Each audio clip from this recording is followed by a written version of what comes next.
Hey everybody, and welcome to Tokyo Game Show 2013. Shaun McInnes and Dan Capini here, and we've just stepped out of Sony's keynote address, in which they covered a few different topics, and I guess the main news point out of that is that Sony plans to sell 5 million PS4s in fiscal 2013, right? Which is a big number, considering they're not launching in all territories. Japan's not going to get the PS4 until early next year. And they announced yesterday that Asian markets, the Southeast Asian markets, are also going to be ahead of Japan, which is unheard of, given that Sony's spiritual heartland is the land of the rising sun. Yeah, and so it's an important distinction that is fiscal 2013 and not 2013 ending December 31st of this year. So that I'm not sure when Sony's fiscal calendar ends, but sometime in 2014. Yep, and it's also worth noting that I think the last figure they released was that they had about 1 million pre-orders globally. So they're looking to shift 4 million units at retail in a short period of time. So that's a lot of confidence. Yeah, absolutely. So I mean, even with the countries not getting it right away, they're still planning some pretty big numbers. Yep.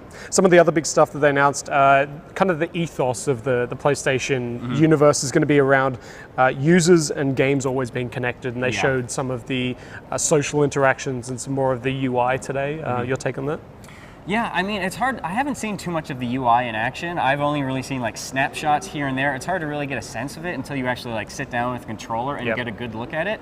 It seems like they want to put everything in front of the users when you buy a game, whether it's on the mobile experience. Absolutely. My concern with that is that I don't want it to be just a constant news stream of things my friends have done on PSN, because I don't care if you got a new trophy in NAC. I don't care if you bought this new piece of DLC for Killzone Shadowfall. I want it to develop a intelligent system for filtering out the meaningful stuff. So I'm curious what they're going to do to make sure that that is stuff that you're interested in, and it fine-tunes all that feed for stuff that you really care about. Well, the good news is they did say it was going to be a personal feed. So hopefully you'll be able to go in and fine-tune. If you don't want to know every time somebody purchases something, turn that off. If you don't want the notifications for trophies, boil it down to the essentials. Sharing screens, being able to join games, that kind of thing.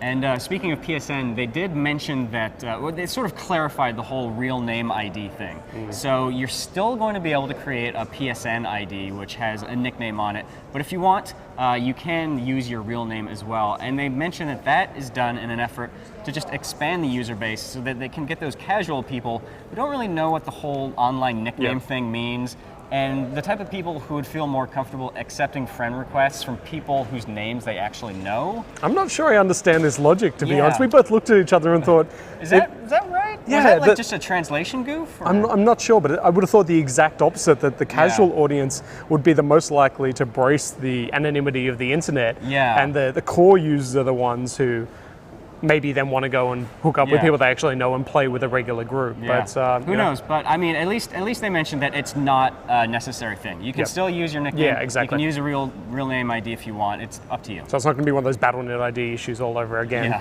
Another one that they mentioned was they talked a little bit about the PlayStation Vita TV and the fact that it's going to work with the DualShock 4. Because in the announcement last week, it was only confirmed to be bundled and work with the DualShock 3. It is going to be forwards compatible.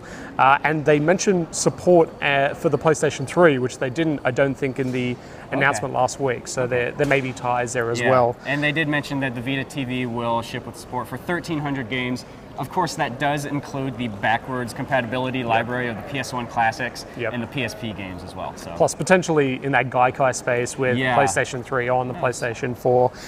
And they also mentioned books, so they're going after the e-reader market a little bit as well, TV shows, that kind of thing. Yeah, cool.